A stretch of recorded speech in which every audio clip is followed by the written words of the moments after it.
बोले मुनि श्री 108 आरती सागर जी महाराज की जय। मुनि जी के यहाँ कुछ बच्चे उनसे प्रश्न कर रहे हैं और उनका जवाब मुनि जी सहज भाव में उनको किस तरह से बच्चों को समझा रहे हैं। हाँ बच्चे प्रश्न करो बेटा। महाराज जी के चरणों में बारंबार नमोस्तु नमोस्तु नमोस्तु। महाराज जी, हम जैन धर्म में हम रात्रि भोजन करते हैं तो हमको पाप क्यों लगता है, दूसरी कास्ट वालों को क्यों नहीं लगता? दोबारा बोलो, एक बार दोबारा बोलो। जैन धर्म में अगर हम रात्रि भोजन करते हैं हमको पाप क्यों लगता है और दूसरी कास्ट वालों को क्यों नहीं लगता? मुनि श्री का जवाब।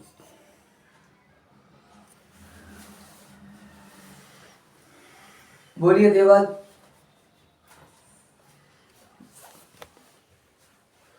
कर रहा हूँ, बोलो।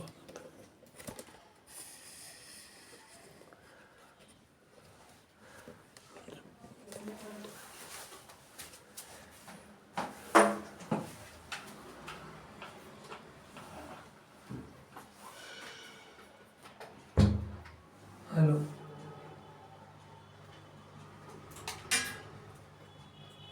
Hello hello.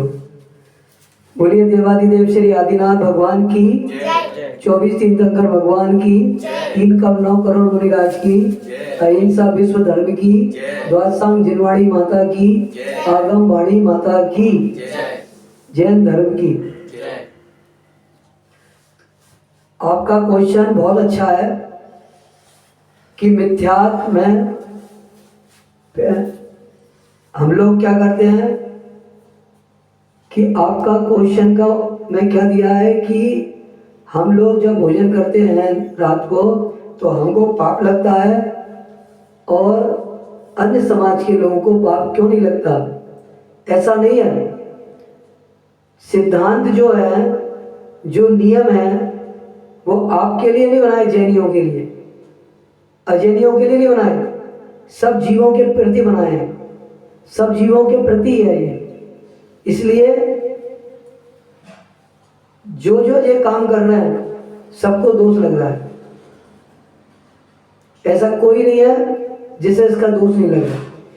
लेकिन क्यों लग रहा है? क्योंकि वह अज्ञानी है, उसको ज्ञान की प्राप्ति नहीं है और ना वो ज्ञान करना चाहता। क्यों नहीं करना चाहता? क्योंकि वो मिथ्यात्व से निकल के आया है और मिथ्यात्व में ही है। लेकिन जैन धर्म में पैदा होने वाला, जैन कुल में पैदा होने वाला, उसके संस्कार तो जैन है ना, और उसके संस्कार जब जैन है तो उसको ये समझाया गया तो उसको समझ में आ रहा है, तो उसके लिए क्या करना है? उसको त्याग करना है। लेकिन त्याग कौन सा करना है? पहले तो पानी पीना ही रात को मना कर दी गई है।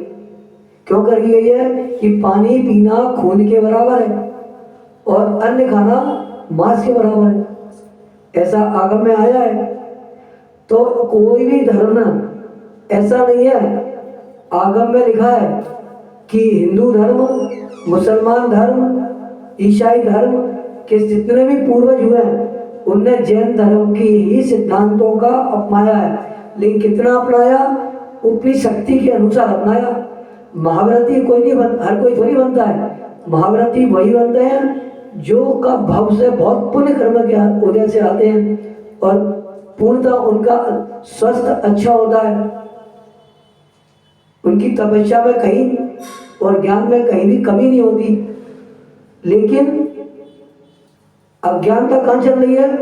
जहाँ पे हम कर रहे हैं, क्योंकि ज्ञान प्राप्त नहीं है, इसलिए दोष तो सबको लग रहा है।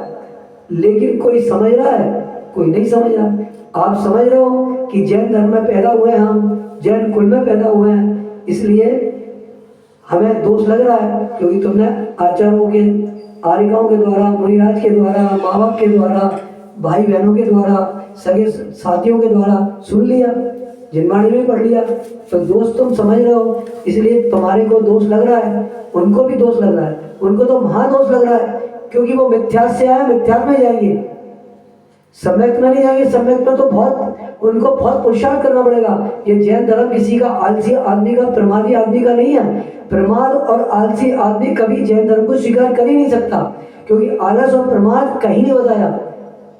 इसलिए अपन लोग क्या कर सकते हैं, रात्रि को कम से कम प्रैक्टिस करने के लिए पहले अपन अन्न का त्याग कर सकते हैं, फिर हो सकता है और चीज़ों का त्याग करें, फिर लास्ट में दूध पानी रख लिया जाए, और दूध पानी के बाद भी मर्यादा रख ली जाए कि अब रात को क्या 8 बजे के बाद 9 बजे के बाद नहीं पिएंगे, इतनी तो कर लें, और इतना कर लेंगे उसमें भी आपका दोष बचेगा।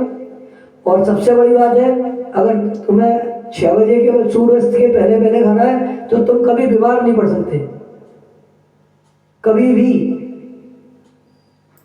क्योंकि जैन धर्म में जो सिद्धांत है, जो नियम है, वो मेरे लिए नहीं है, आपके लिए नहीं है, प्रत्येक जीव के लिए है, चाहे वो तिरछ गति का जीव हो, चाहे नरक गति का जीव हो, चाहे नारकी हो, चाहे मनुष्य होने का हो, चाहे स्त्री हो, चाहे पुरुष हो, चाहे देवगति का जीव, सबके पास है।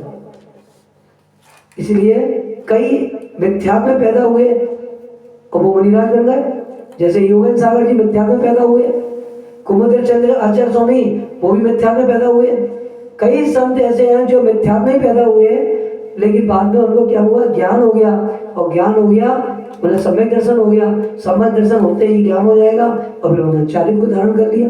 इसी के साथ में तो आप दोष सबको लगता है, अगर आप समझते हो कि दोष लगता है तो अपन को नहीं खाना चाहिए, अपन को सामने वाले को नहीं देखना कि वो त्याग कर रहा है या नहीं कर रहा। हमारे आगम की वाणी में, जिनवाणी में सत्य लिखा है, जिनेन्द्र की वाणी सत्य है, उसमें जो लिखा है वह सत्य है, ठीक है। इसकी बात गई कि दोष तुमको भी लग रहा है, उनको भी लग रहा है, लेकिन नहीं खाओगे तो दोष मिटा लोगे तुम अपने को। ज्ञान के हिसाब से समझो, दर्शन के और ज्ञान के हिसाब से समझना है। इस बात को हम लोग यही कर देंगे कि सबके लिए दोष लगता है, एक के लिए नहीं लगता, ठीक है। खूब आशीर्वाद तुम्हारा क्वेश्चन।